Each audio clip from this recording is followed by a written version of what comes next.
Outside chats. Let's try it again. Let me not delete the footage this time. Hello, it's Ruthie. Welcome to my channel if you're new here, or welcome back if you've been here. And I thank you so much for coming back. But also, if you've been here, this is new. We're outside.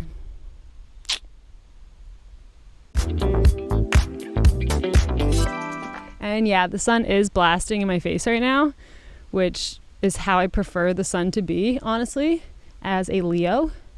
The sun does rule me. It's gonna be pretty bright. I'll be pretty squinty for the next 20 minutes of my life or so. It'll probably be not so long for you guys since I cut out so much of what I say, because I'm not saying a lot when I'm saying it, or I'm saying too much. So I did want to sit down today and kind of just have a redo, just for my own well-being, a redo of my last Friday, because last week was a very rough week for me, and I had it on my calendar every single day, record for YouTube, record for YouTube, record for YouTube. And I just kept moving it to like the next day because I was like, oh, I can't record today, not today, not today. And then it got to Friday and I had an idea. I was like, you know what? I've been in such a funk. I'm going to go outside. I'm going to do yoga.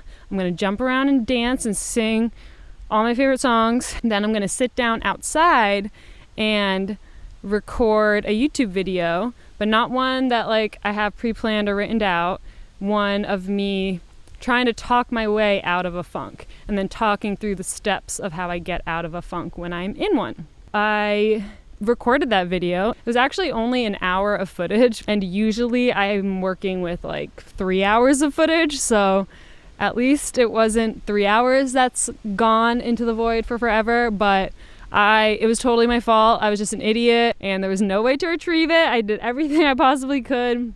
It's just gone forever.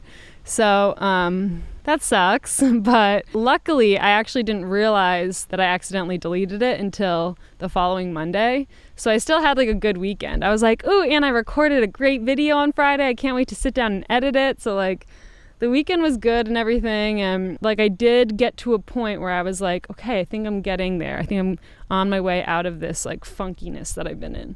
And not the good kind of funk, because I love the good kind of funk. You know, like like that funk.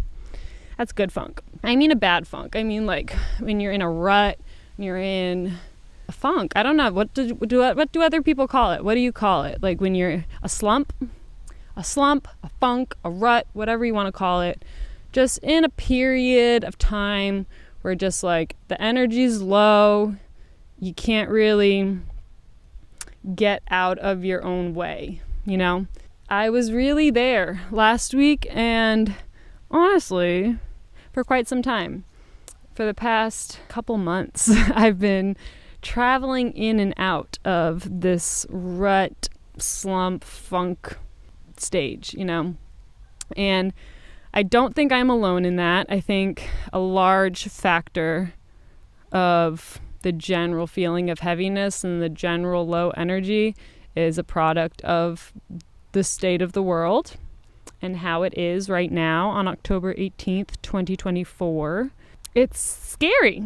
It's very scary out in the world. I do my best to stay somewhat up to date with what's happening, but I also do my best to not stay up to date, like to not pay attention, like especially to the 24-hour news cycle, but to like just the constant churning of information. It's not even a 24-hour news cycle anymore. It's like an hourly, minutely news cycle. It's insane. It's just too much information to comprehend for any person, and it's information overload and psychological warfare. So it sucks, but we're outside, and I am sitting in my yard feeling like the luckiest person in the world right now, because I kind of am. I'm up there.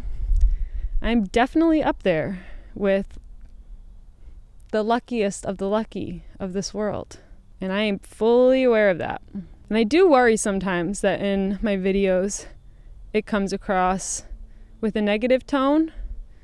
I hope I don't come across as being overly negative. I know that I can be negative, and I am negative at times.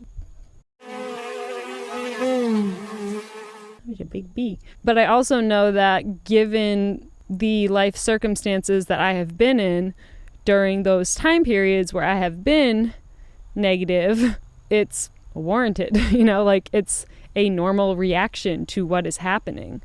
So there's a lot that I want to try to tease out or like untangle, I guess, in this little chat. The first thing I want to say, as far as if you're in a slump in your life, if you're in a rut, in a funk, just a heavier phase of your own personal life, at the same time that we are collectively in this heavier phase of life in general and like world history. First, I think we all need to take into account those external factors. We need to remember those external factors and that they are real and they are there and they do affect us, even if we don't pay attention, even if we try to turn a blind eye and just focus where there's only good things happening in our lives. The fact is that there are people hurting all over the world. There are people dying all over the world. There is war happening and it's scary. It's a scary, scary time. And I've never experienced this. I've never lived through anything like this. Or I guess I've never experienced this as an adult, like as someone who wasn't just like, like, okay, I had this thought the other day. How insane is it that our parents brought us into something that they didn't know what it is? Like, nobody knows what life is. Nobody. That's why all these different religions exist. I mean, there are people who claim to know what all of this is, but I don't think life is a thing for humans to know. Like, I don't know what, like, I think there are aspects about life that we can figure out as humans, and like, we can learn to play this game that is life and this divine creation and participate in the divine play that is playing out in this world. But I don't believe personally, I'll speak for myself, I personally do not believe anyone who claims that they know exactly what happened when the world was created, exactly who created the world, who created them, who created all of this, like any religious dogma. That's why, and if you listen to my guided meditations, or if you're joining me here from Insight Timer, hello, I love you and thank you for coming over here, Insight Timer fam. I really try my best to leave all my meditations open for anyone and everyone of all faiths, because I never want someone to feel excluded by the words that I say when I'm guiding them to like such a sacred place within themselves. I want them to be able to fill in the blanks with their own personal life and their own experience. So I try to leave things really like open book, and I'll end everything with saying, we bow to the source of energy that you believe allows all of our hearts to beat. Whatever you believe that to be. Because at the end of the day, that's what all religions are trying to figure out and are trying to say that they know what happened, is like that this is who makes your heart beat. This is who makes all of our hearts beat. And this is the story of how he came about. And, you know, I love learning about religions. I really do. I think I inherited that from my grandpa, along with all of his books. He has like every religious text on his bookshelf that I now have as my own bookshelf. And it's so fascinating to like read through the Quran, read through the Bible, the Torah, the Hermetica, the Kabbalion, just all of these sacred ancient texts that people throughout history have clung on to as their way of making sense of life and what all of this is, and just how much overlap there is with all of them. I've recently been getting into learning about paganism, and I'm kind of realizing that I think that's just what I am naturally, just like, because I'm always trying to figure out like, or I don't know if I'm trying to figure out what faith I believe in, but I'm always curious about faiths and what other people believe in, and am curious about what I believe in, or if I'm going to come across something that's just like, whew, like, yeah, like that's for me. But ultimately, I've inherited 2 traits from my maternal grandparents that are very helpful for me. And I'm just realizing this now, that my grandpa was an atheist, and he had all the religious texts. You know, he's fascinated with learning about religion and just what life is, and just trying to figure out what people believe and what this is. And I remember on his deathbed, he shot up from the bed at one point and just said, "Ruthie, what religion is yoga?" And I was like, Buddha, think of the Buddha. Like, I didn't know what to say, but I thought that was fascinating. And yeah, all the yogic texts, how could I forget those? The overlap in there too. The Yoga Sutras of Patanjali and the Bhagavad Gita, and, you know, Hellenistic astrology, and just, there's just so much overlap with all of the core beliefs. And what it really is, ultimately, is humans coping with life and how to do life and how to live, and what is this and what are we supposed to do. Ultimately, nobody knows is what I am learning, is that nobody knows. Like, the older you get, the more you realize that high school never really stops, and nobody really knows what they're doing, and everyone's just kind of kids doing their best. You got some outside puppy playtime for your enjoyment over here. So I just think it's kind of crazy that like from my childlike perspective, I think it's insane that my parents brought me here without knowing what this is. And I'm glad they did, because I'm having fun. But it's crazy. Having kids is a crazy thing. A wild thing to do. And the older I get and the more I learn about the world, the crazier it seems. But I think as a kid, I really, really believed that there would be a point that I would get to as an adult. Once I'm an adult, I still don't even know when I hit that like feeling. I think I adulted way too young. But I really thought, there was a part of me anyway, that really thought that at some point, like my parents or someone was going to like sit down and just like explain life to me and just be like, this is what life is. This is what we're supposed to do. This is what you're supposed to do. This is what you're not supposed to do. And yeah. And then I would be like, cool, got it. Glad I know I'm an adult. Now I can have kids and teach that to kids. And it's like, whoa, it just never really is that simple. There have been times where I felt like I've understood life. And honestly, in general, I wax and wane with my remembering of what life is, but I'm pretty sure that I have I'm pretty sure that I have somewhat of a handle on life, and that it's not about money, at least. You know, I've at least gotten that far, and that's further than, unfortunately, a lot of people in this capitalistic world we live in have gotten. So yeah, life isn't about money. Beyond your basic needs being met, money does not make people happy. Once you have a roof over your head, food in your fridge, and you're not worrying about how to pay rent or mortgage or bills, that's freedom. I think money up to that, like, I'm not at that point, you know, like, but see, I'm contradicting myself because I don't know. Let me just finish a freaking thought. So money is a big stressor in my life. Like, I would be lying if I said that money doesn't stress me out. But considering how little money I have, I think I'm doing great.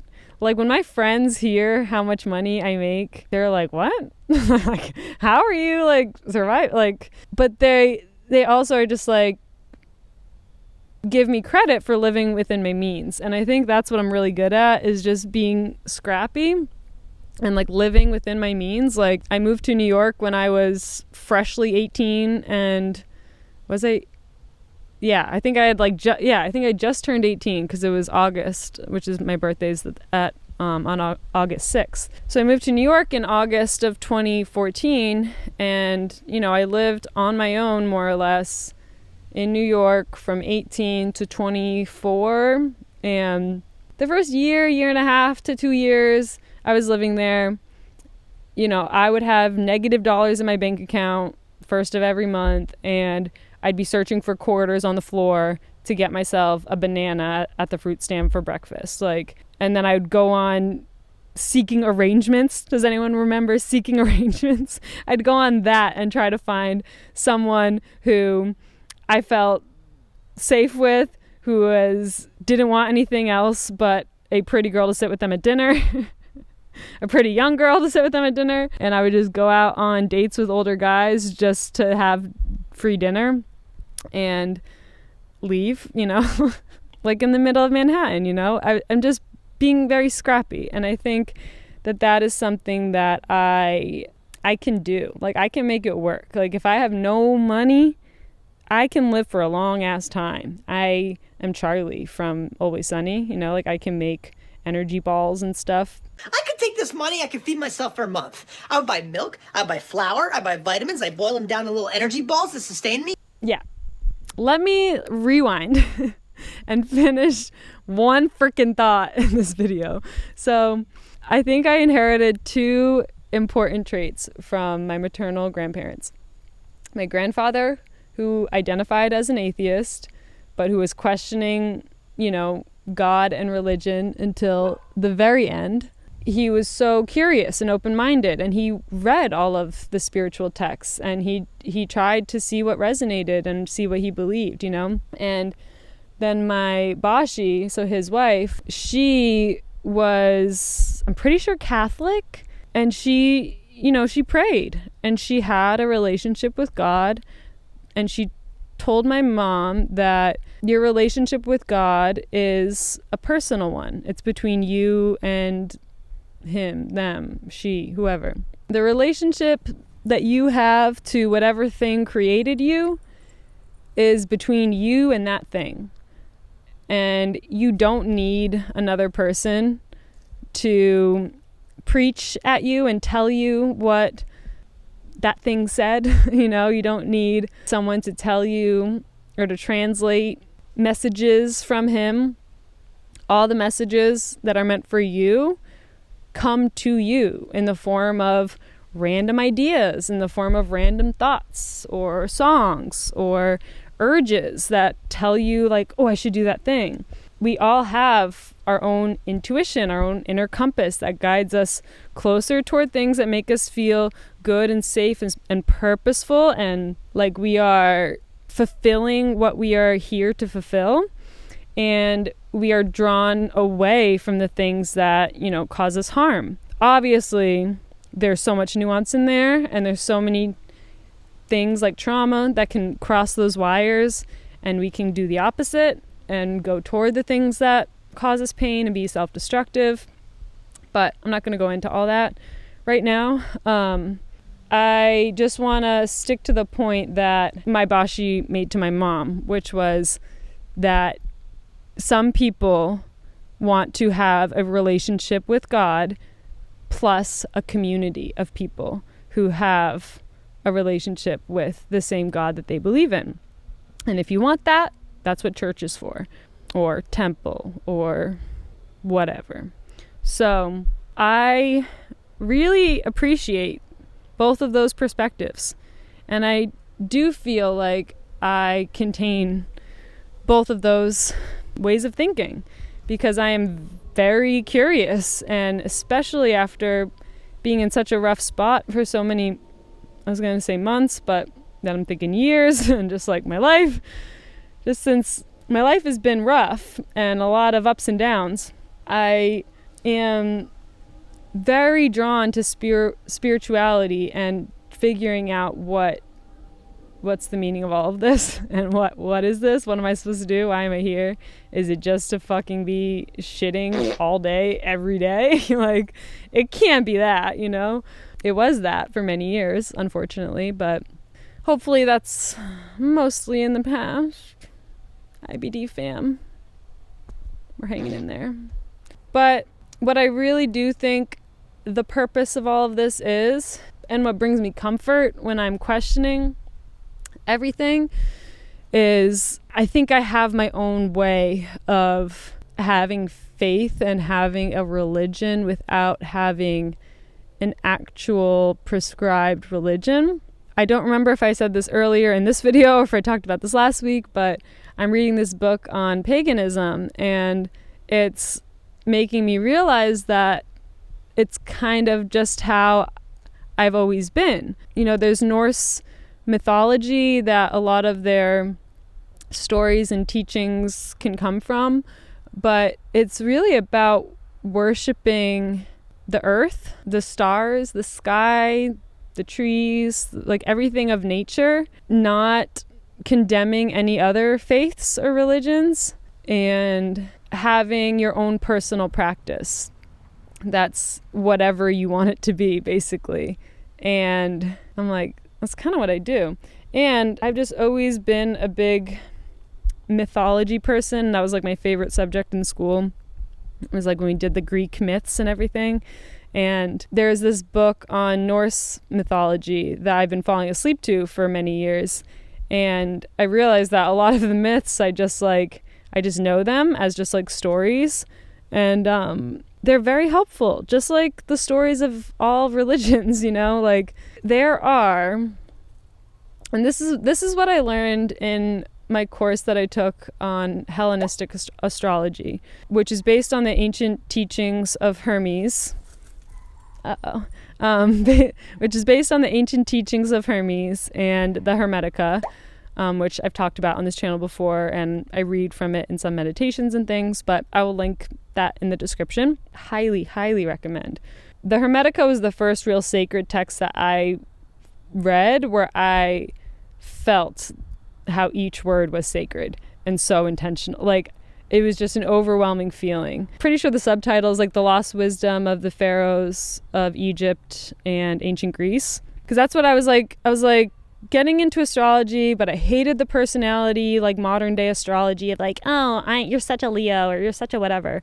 So I'm like, I hated that, but I was like, I feel like astrology is real. I feel like there's something to it because I know it's been around for so long, and I know kings had astrologers and pharaohs had astrologers, and people have been studying the stars. So like, what was that? Like, what were they learning? And what I learned in that course is something that is so comforting, and I'm shocked. I took that course like 6 years ago at this point, and there are many themes that I learned there that just stick with me. So I mean, I'll link his course in the description below too. I talk about him a lot. Nightlight Astrology, Adam Ellenboss. He has this course that's called Ancient Astrology for the Modern Mystic. Phenomenal course. I learned so much. He does do a sliding scale as well, and payment plans and all that stuff. So check him out in the description if any of this interests you. But in that course, I learned how the ancients, Greeks, Egyptians, how the ancient people viewed the stars and viewed astrology. And I was right. It's not like this modern personality test. You're such a Virgo and all that stuff. It's not that. That's not what the pharaohs were doing, believe it or not. The way he describes it, and I remember the wording because he worded it so perfectly. He said, the stars are an ancient map of karmas playing out.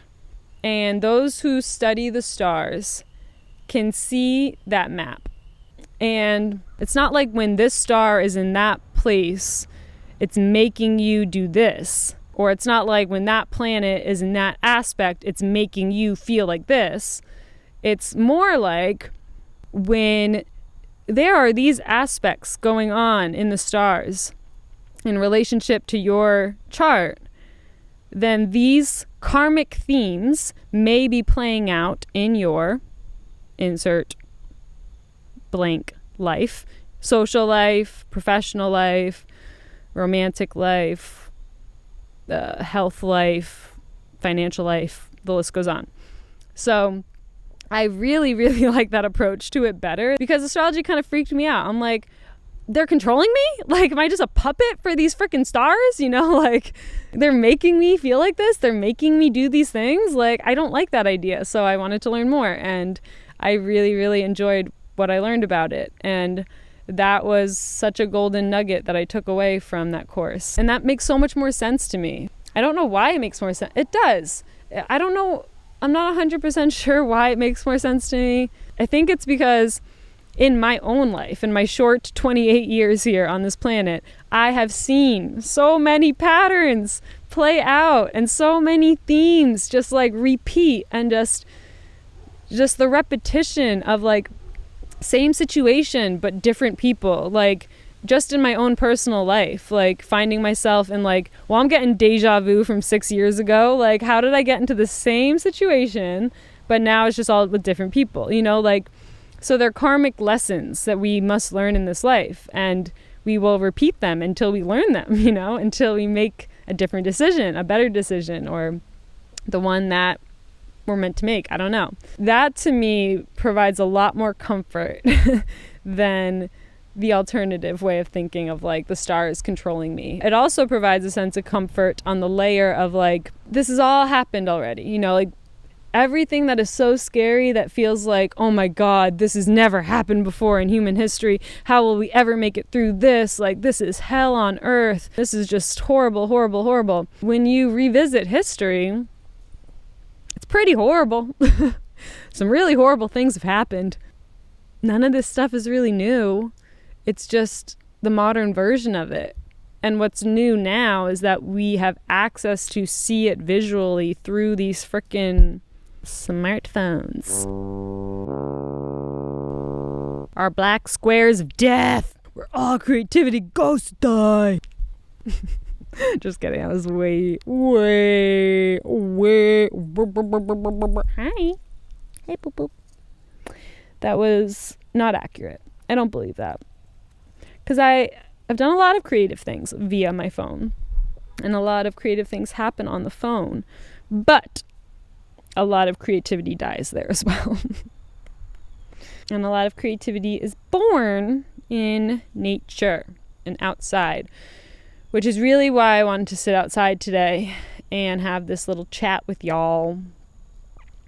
I am from the Northeast. I don't know why I said y'all. Oh, I do know why. Because one of my best friends lives in North Carolina and my sister lives in Maryland. And they y'all on occasion. So I've been y'alling some more. I'm appropriating Southern culture. Yay! So last week when I tried to record this video, it was more of like a step-by-step thing because I honestly was still feeling really bad. But if you can tell now, I'm feeling a bit better. And that's for multiple reasons, but the main reason being that time has elapsed and I am feeling better. And with time, the way we feel always changes. Even when it feels like it's lasting forever, like it felt for me last week. So maybe it is for the best that that video was deleted and sent me this very sweet message when I had posted a story about how I was upset that the footage was deleted and it felt like such a waste of time. And let me find the message because there was something else I wanted to say about it that I didn't write back to because I still wanted to think about it. But he said, it doesn't make the video less useful. It's a memory and a good one. It helped raise your mental health. You've experienced a lot of great moments that weren't recorded for prosperity. This is just one of those. Look back at it fondly. And I really appreciated that, like, that just check on me, you know. I was just in my feelings when I posted a story on my Instagram. And I don't even remember what I said, but it was like, I was so excited about the video and I just realized it's all gone. Guess it's for the best. Since I have therapy tomorrow anyway, I'll re-record and hopefully have a more helpful video up soon. One thing I want to say about this and then about a series of comments I've been getting from different accounts I went back and forth with this one account, but I'm pretty sure it's a bot. And okay, so first, before I say what I disagree with, let me say what I agree with. So I completely agree that all the footage that I recorded last Friday, it wasn't a pure loss. Like I said, I had a great weekend because I had thought that I still had the footage from that recording, you know, and I felt good. I felt like I figured out a lot of stuff and got to some good conclusions that I knew I wasn't going to remember. And I'm right, I don't remember them, and maybe it'll come back around at some point. But a lot of thoughts that I know are gone now, which is what is so frustrating because so many of my thoughts are so fleeting, especially when I talk in this ramble format. So I agree. It doesn't make the video less useful because I'm sure this video will be just as useful as that last one would have been, if not more so. And I agree with that. It's a good memory. And I've also, I'm a full believer in I've experienced so many great moments that I haven't recorded. And a lot of my favorite moments, I purposefully do not record or do not take out my camera or wait a very long time before I do and just snap one quick photo just for the memory bank. I really do make an effort to soak in the actual moment and not focus so much on recording things for content. So the prosperity part is what I don't agree with. Because that's not what I was talking about. I know that when a lot of people talk about YouTube, people assume that they're talking about their job. A lot of people do YouTube as a full-time job and they make money off of YouTube. And I had a series of comments that I shared on my Instagram stories. I'll share them again here and my responses to them because I'm pretty sure the person I was talking back and forth with was a bot, which is why I just stopped answering. But I still agree with the points that I made there. And it's something that I don't know if I've talked about in a video before, but it's worth reiterating. My channel's not monetized. I don't qualify, believe it or not. My channel still does not qualify to be monetized, which really pisses me off because I get a lot of comments on my higher viewed meditation videos on YouTube that there are ads on those videos. And there should not be ads on any meditation videos ever. It is so unethical. And it pisses me off that there are ads on my video. I've tried to get in touch with YouTube about it a million times. And they say, just turn off the ads on that video. And I'm like, I don't have an option to because I'll screenshot my channel dashboard, where I'm at as far as how close I am to being monetized. The thing that keeps letting me down is the amount of views in the last 365 days. Because every day I lose all the views from 366 days ago, so that's why I'm kind of creeping along. And it's because I'm not trying to. I know how to social media, and I know that if I wanted to blow up on YouTube tomorrow, not tomorrow, but in a few months, I could do it. All I have to do is put out consistent videos and just keep going and just not give up and just keep going. And that is my plan, but not within a couple months, YouTube really rewards weekly uploads, and it's not a thing that I want to make money off of, at least right now, especially with what I talk about. And it just kind of, it pinged me in a wrong way when I read the not everything needs to be recorded for prosperity, because I'm I know, trust me, I know, and I hope that people don't think that I record these videos for my own prosperity, because I lose money when I make these videos. I am giving you pieces of me and my soul, and I really just want to help, genuinely so. And this feels like the best way I can help. I don't want to cry. When I was talking earlier about, just your purpose and what your sense, where your sense of fulfillment and life purpose comes from, for me, it has always been to help heal people and to help heal this world. I have such a deep need for it, and as a human, who needs to make sense of why bad things happen, even though a lot of times bad things just happen just because, and there's no reason. But when I do get into the mode of just questioning why me with all of this shit, like literal shit with my Crohn's disease and colitis and malpractice and bowel obstructions and organs twisting around each other and just all these near-death experiences I've had that have just been because of my organs, like things that are just not in my control at all, like it pushes you toward faith, you know, and toward just like, what is the meaning of all of this? Like, and it's why I really am ultimately grateful, no matter how many times I cry in all these videos. I really am so grateful and happy for this fucked up health life that I have, because without it, I wouldn't be able to help all of you guys who send me messages that what I'm saying is helping, because I just know how lonely it is. And I know that I can talk. Like, I can talk for forever. Most of it probably won't make sense. I probably won't finish most of what I start saying. And I won't remember what I started saying and all, like, super ADHD, ADD, whatever it's called now. But, like, I can talk. I know that I can talk.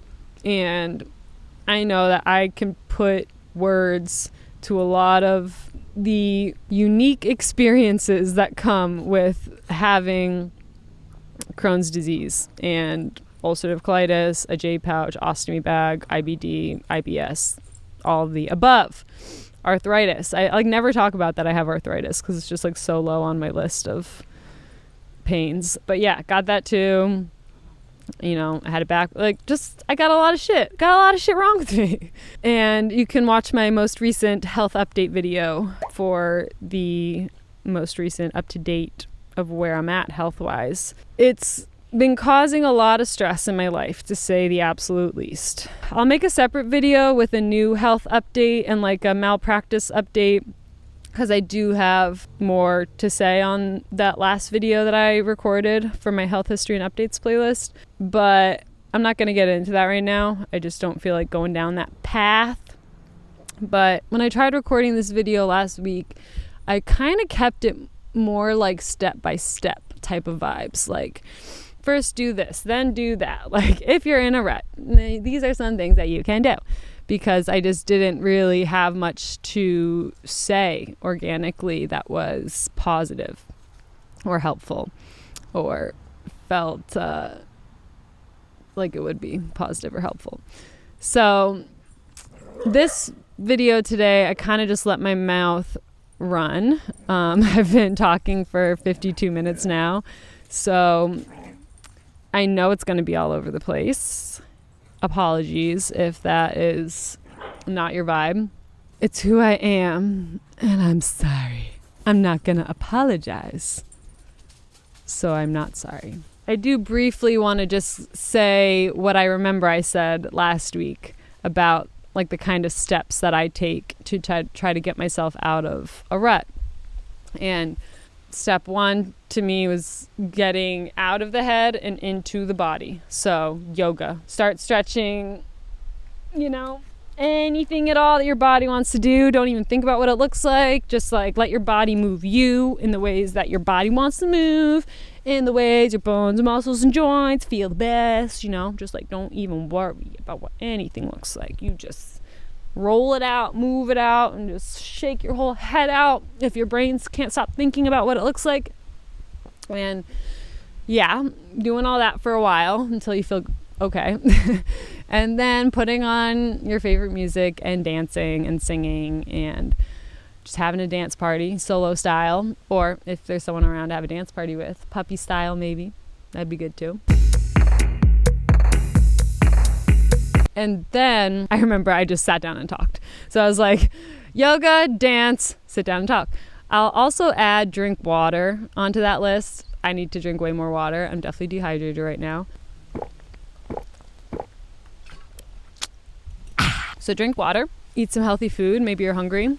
And for me, it's talking. Like, I think talking is the next step. I know some people are more uncomfortable with talking out loud by themselves than others. I personally, that's how I live. I am just talking constantly out loud to myself. And I also know that I'm starting to get into a more depressive state when I'm not talking out loud to myself as much. And that's a new thing I noticed. That's like a tell of like, oh my God, I haven't like said anything out loud in a while. And that was me like last week. I just had nothing to say. Even if it's just songs or noises, like just grunts, just whatever it is. But I will insert now this reading from Nadia Boltz-Weber. Yes, I remember her name. She's awesome. She has a podcast called The Confessionals.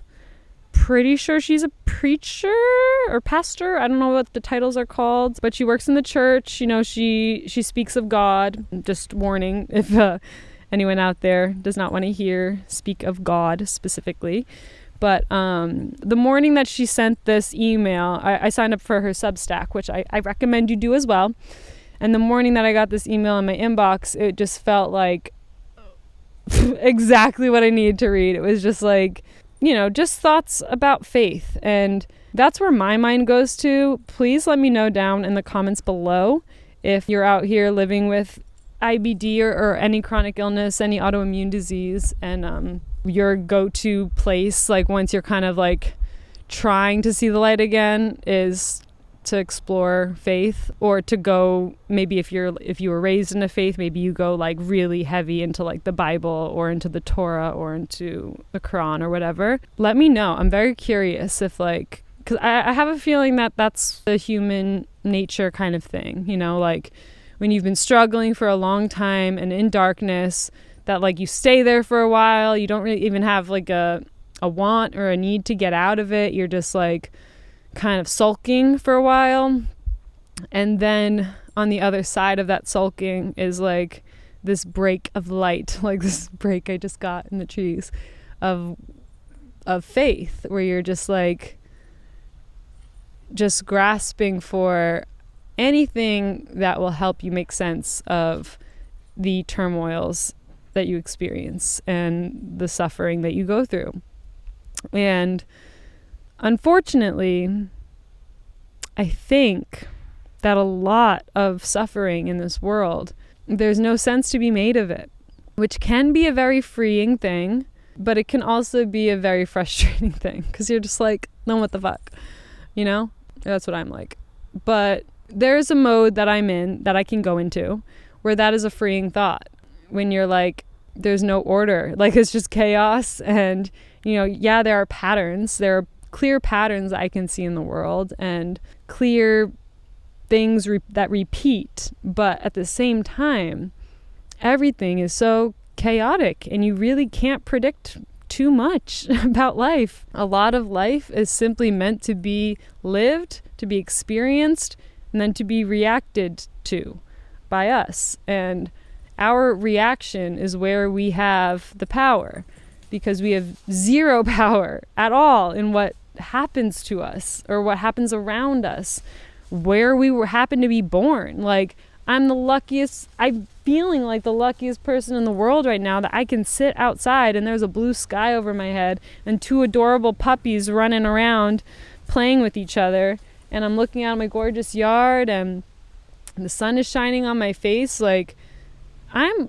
the luckiest person in the world. Like, I don't give a fuck that I don't have a colon. Like, fuck a colon. The thing was fucking me up anyway. I don't care. Like, there's a mode that you can go into where it's just like, just remember how don't say that. Just remember how damn lucky we are. Like, if you have the ability to like sit wherever you are and watch this video on whatever technological device you're watching this on, like, you are so lucky as well. Like, of course there are so many aspects about your life and my life that make us like unlucky or make us feel unlucky. And like, why did I have to get this genetic disease that makes me shit 10 times a day? And why did I have to get my colon removed? And why did I have to go through all it's like, and that's really where I was kind of stuck for so long. Like, why did I have to suffer malpractice? Why did those nurses have to put barium meal into my NG tube? Why did it have to be me? Like, why do I have to be suffering with all this pain for 6 freaking years? Like, And then for 10 more before that. Like, it's just maddening when you think that way. And that's what it does. It is maddening, and it drives you in a loop down into a hole within yourself where you have a hard time escaping. And the way out for me is like, I have to force myself, like, and that's what sucks, is like knowing when is the time to force yourself, because there is a lot of that time that, like, I do think you are meant to spend sulking and like staying in that dark place, because you just experience something so dark. Like, you can't just pretend it never happened and skip on to the next day like, oh, everything's fine. Like, it's not. You just learned that you are full of there's barium all within your abdominal lining from malpractice 6 years ago. Like, me talking to myself, like, it's not fine. None of that is fine. So it's okay that I haven't been jumping around, skipping, and happy for the past few months while sorting all this shit out. And like, just admitting that is like such a relief, that like, it's okay that I am having a normal reaction to a traumatic thing in my life that is coming to the surface right now. Like, of course I've been feeling shitty, not to mention all of the world factors that add to the way I've been feeling. And just like a cold, like I got the cold and I did my Stelara shot, which weakens my immune system, and then I got a cold after that. And like, just when you're feeling sick at all, it's like hard to trust what you're actually feeling, because when you're anywhere below par, life just is so hard. Like, it's just so difficult, and it's even pretty difficult when you're at par, or sometimes when you're above it. Like, this is hard. This is a hard thing that we are all in, this game called life. And I guess that's where I want to end this video, is my current belief I've had for about a decade, maybe a little more than a decade. Actually, like exactly a decade. Basically, from the time I moved to New York to now, I realized from living in New York and just experiencing life at such a fast pace, like, I think they say like 1 year living in New York is the equivalent to like 7 years in the suburbs or something like that. And like, I agree, because like, just the amount of things that happen to you when you're living in New York, or in any big city really, but I'll speak about New York just because that's where I was. But you just interact with so many different things and so many different people every single moment of every single day, that like, you're just stacking up experiences, that the number of experiences that you stack up in a day is like the equivalent to the experiences in like a month somewhere else, like in the middle of nowhere, like, just as far as like people that you interact with and things that you see. So you just live life really fast in New York. And I really quickly just saw the game, and that life is kind of a game. And it's kind of a game that has some rules. And I will insert what my friend Julia posted as a caption on one of her Instagram photos many years ago now. And Julia Murray, if you are listening to this, I love you forever. Or if you ever come across this, I love you forever. I don't know whether this is something that she wrote. I'll look it up and I will clarify when I'm editing. But she wrote this as her caption, and I'll never forget it. I revisit it often. I really do. She was someone who, when I met her in New York, I was like, oh, I want to be like her. Like, she was like one of the first people that I met in my group of friends that I could like see that future for myself, because I knew I didn't want to like party for forever, because we were kind of like a party group of friends and like going to raves and stuff and dubstep stuff, bass nectar and things. It was fun. I just knew that like at the level I was going at, I knew that my body would not be able to hang for that much longer. And I saw the way that Julia interacted with nightlife, and just, she's a yoga teacher, and she just has such a calm and peaceful energy to her that I've always kind of felt about her and my friend Anastasia as well. Anastasia, if you happen to watch this ever, I love you so much as well. The two of them have this energy that I really admire. And it's like a strong, feminine knowing. Like when I'm around them, I feel so calm and peaceful. And at the same time, when I was younger and with them and hanging out with them more, like I felt like they knew something I didn't know, you know? And I remember journaling about that a lot. I remember journaling about that so much. Like, what do people like Anastasia and Sebastian and Julia and Angelo, like, what do people like them know that I don't know? Sebastian, Angelo, shout out as well. I love you guys so much. You guys are all people that I was like, there's some secret, like there's something about life that like they seem to know and understand that I want to know. And when I went on my first yoga teacher training, I think was really when I got to that place where I was like, oh my God, like it's just like what Julia said, like life is a game, like it's a game to be played. We have lessons we have to learn. Have fun, like enjoy your life, do what you're meant to do here. Like don't take life so seriously. People say that all the time, but like when life is so serious, it's so hard to not take life so seriously, or it feels like irresponsible to not take life seriously because there's so much horrible things happening. But like we cannot take life too seriously, because at the end of the day, we're all gonna die. And we could all die like that. Like there could be some catastrophic event that happens tomorrow that in the blink of an eye, all of us would be gone. Like that could happen, you know? And I don't say that to like freak anyone out. It's like, to me, that's somewhat freeing of a thought. Like just do whatever like you gotta do today, because life is precious. It is short. It's beautiful. Hug your puppies. Mwah. Mwah. Hug your puppies, even if they're a little stinky because they've been biting on poo-poos. Why do dogs like to eat poop? Why? You stinky girls. Don't get me stinky. Okay. Yeah, I'm going to have to wrap this up. But I love you. So yeah, this is what life is all about. Life is about enjoying it.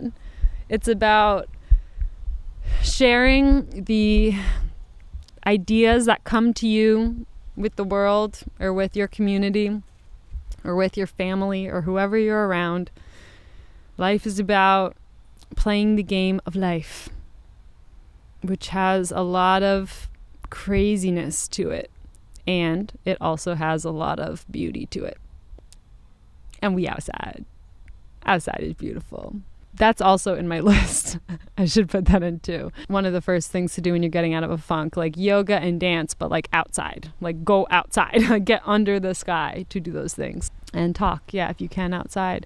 Just spend as much time with nature as you can, because nature is our most like constant, like it's always here. It's always right outside your window. Even if you're in a concrete jungle, like there are pigeons everywhere, you know, and squirrels and all of the little city creatures and all the rats and, you know, bees. There's just wonderful things everywhere. And I'm going to pause now to take this phone call. So yeah, all of that to say that I was in a rut for some time, and I am not in it right now. I don't feel like I'm in it right now anyway, and that's a beautiful thing. And that's something I am not taking for granted today, because I do be doing that on some days. I do be feeling good and just going about life and not thinking about how glad I am to be feeling so good, you know? And I think that right now, if you are where you're at, if you are in your body and you have any sense of a good feeling anywhere within you, or within your mind, anything about your life, just anything at all, like give that thing a big hug and magnify that thing, like focusing closely on that thing and make it fill up your whole body so that your whole body gets to feel what that little goodness is that's already there within you. Because it's so easy to turn your focus toward the things that grab our focus, like tragedies and horrible things and pain and suffering of our own and of others. And it's so easy.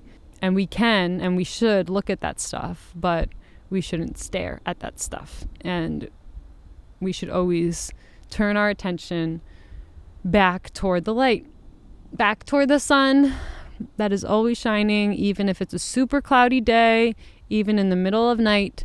That sun shines nonstop. Even if it's on the other side of the world, even if it's behind a bunch of storm clouds, it's there shining bright. And I like to use that as like my comfort, you know. And the moon. Another thing that came from the ancient astrology for the modern mystic course was that moon analogy that I use in almost all my meditations of the phases. Like the moon represents our physical body, the sun represents our soul. There's times where that moon is fully illuminated by the soul, by sun, and it is bright. It is a full moon like it was last night, and shining that light down for others, shining light for others in the darkness. And there are other times where that exact same moon does not reflect any light whatsoever and is completely in the shadows. And there's nothing wrong with the moon when it's in the shadows, when it's a new moon. Like, we don't say like, oh my God, the moon must suck, like that it's not reflecting any light at all. Like, it's so horrible, you know, like we don't say that because we know that the moon just moves through phases. And so do we. We move through phases as well. And we're not meant to escape the changing phases, and neither is the moon. Essie, hey! Essie, hey! Hey! Hey! Get over here. Essie, come here. What's wrong with you, loud mouth? Okay, girls, I really just want to finish this. Haunches down. Stop it. I'll put you inside. You go inside? Okay, loud mouths are gone. This is such a chaotic video. But hey, I'm recording it. I'm not going to delete the footage by accident, and it's getting posted because I'm just going to stop being such a perfectionist about these videos. Because I feel like those of you who get me at this point, you get me. Shout out to whoever that was. Who was that? Daniela? Was it Daniela? Shout out to Daniela or whoever it was in my Insight Timer meditation this morning who said that what I was saying was like well worded and it resonated with her. Because I felt like I was just rambling and sounding like an insane person and just couldn't stop talking and wasn't making any sense. And she told me it did make sense. So that was helpful with my self-doubt, because that really is what stops me from posting so many videos. And yeah, I want to reiterate that I don't do any of this for money at all. I do always have I forgot to put them in my latest videos. I do try to remember to put a link to my PayPal for any donations in a pinned comment of my videos. I gotta go do that for some videos now. I just remembered I have not been doing that because it always helps. You know, your girl is on Medicaid, so you can do the math. Anything helps, literally anything. But at the same time, like I truly do not do any of this for money. I really don't. I think money is so evil. I wish we could go back to paper money and coins and silver and gold, but we can't. We can't go back there. We can't turn back the clocks. And this is the time that we're living in, so we got to make the best of it. Basically, all of this crazy, chaotic, nonsensical video to say that life is ultimately a game to be played, and games are supposed to be fun. And yes, there are many aspects of this game of life that are not fair, which I guess makes it less of a game because games are supposed to be fair, right? But just have fun. I don't know what to say. The world's on freaking fire, and so is my stomach, and I have to go to the bathroom so badly. So I'm trying to finish this out right now. So I'm sorry that I don't have like a nice way to wrap up this video, but maybe editing Ruthie will pop in with some wisdom to share from the future.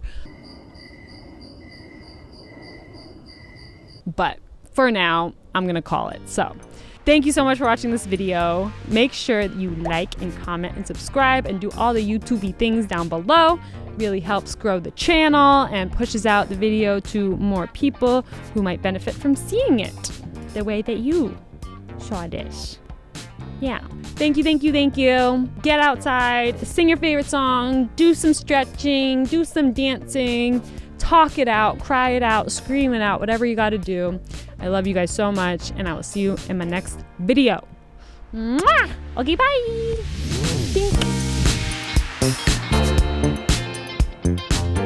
Hey, this is actually on theme for October. Friday the 13th, you know? So, that's cool. I actually kind of sat in a particular spot so you could see the nice pumpkins my mommy got yesterday. Pumpkins! A bonk. A binkity bonkity bonk. Boop. Okay, that's it for real. Bye!